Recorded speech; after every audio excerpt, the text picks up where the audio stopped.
Це могла бути прикрита анексія Подкарпатської Руси, міф «Закарпатська Україна». Мы думаем, что именно аннексия, если была бы сделана грубо, например, сказали бы так, присоединяется Подкарпатська Русь, Республіка Національна, часть Федеративної Чехословакії до Совєтського Союзу, то казали би Європа, що ви робите? Свою роль прикриття анексії частини Чехословакії і Республіки Подкарпатська Русь, которую осуществлял СССР лично Сталин, советское квазигосударство Закарпатська Україна позорно виконала. Тобто прикрила. Мов, ми не Подкарпатську Русь Чехословацьку присоединяли, а Закарпатську Україну, яка відношення до Чехословакії вже не мала. Звісно, вони так думали.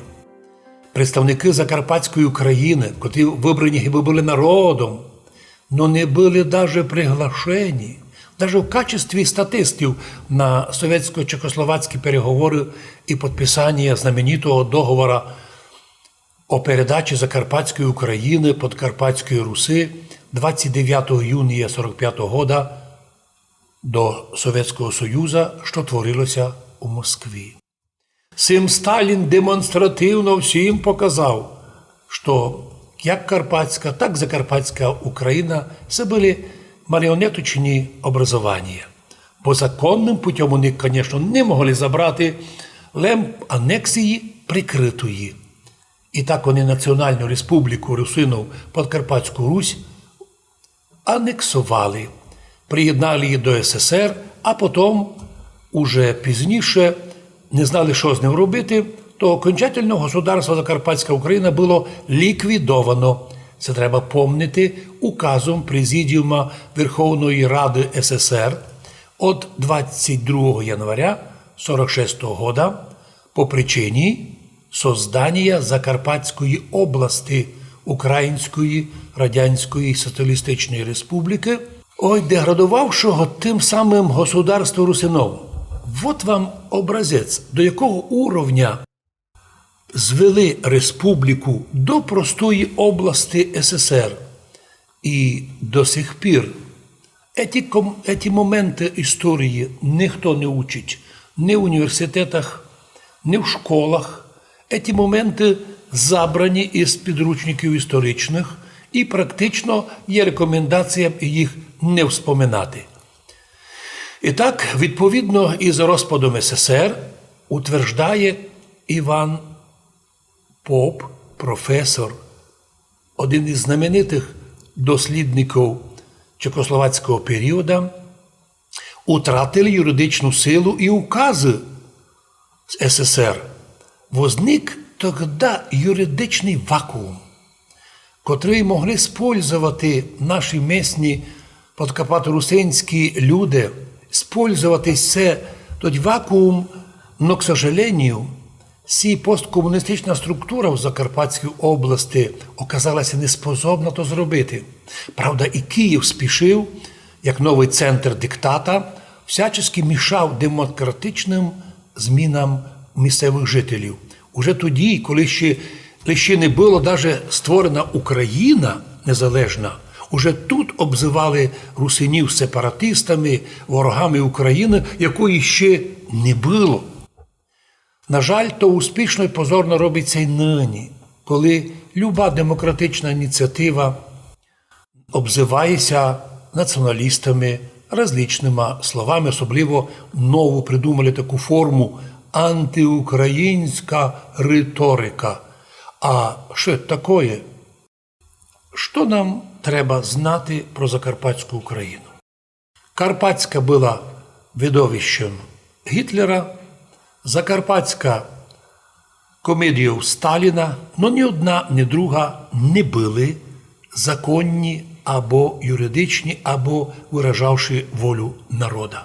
А тому сьогодні, як історичні моменти ми їх ізучаємо, но лише коли вже формувала незалежна Україна після розпаду СССР, єдиний документ, яким ми являємося тепер в складі України, це референдум 1 грудня 1991 року, де жителі Закарпаття, в основному русини, проголосували за создання ніколи не существувавшої раніше держави. Підтримали цю державу, полюбили цю державу, визнали за собою обов'язок знати державну мову цієї держави, вважати історичні якісь основи.